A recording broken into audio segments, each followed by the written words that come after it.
তুরস্কের খাবার বিশ্ববিখ্যাত। এর মধ্যে রয়েছে আদানা কাবাব, ইস্কান্দার কাবাব এবং শিশ কাবাব ভেড়ার গোশত দিয়ে তৈরি সবচেয়ে জনপ্রিয় খাবার। Kellemiz de var eten, kanat, bütün piliç. এছাড়া আরও রয়েছে বেশ কিছু জনপ্রিয় খাবার, যার মধ্যে উল্লেখযোগ্য কোকোরেচ।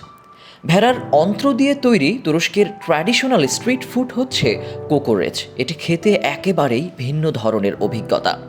আরও রয়েছে লাহমাজুন। তুরস্কের পিৎজা বলা হয় লাহমাজুনকে।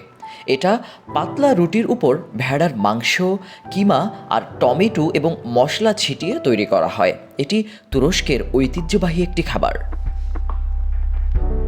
ভেড়ার তৈরি জনপ্রিয় খাবারগুলোর মধ্যে আরও রয়েছে একমেক কাবাব। পাউরুটির সঙ্গে ভেড়ার মাংস দিয়ে তৈরি এই খাবারটি তুর্কি রেস্টুরেন্টগুলোতে অত্যন্ত জনপ্রিয় একটি খাবার। আরও রয়েছে কুচু চেভিরমে।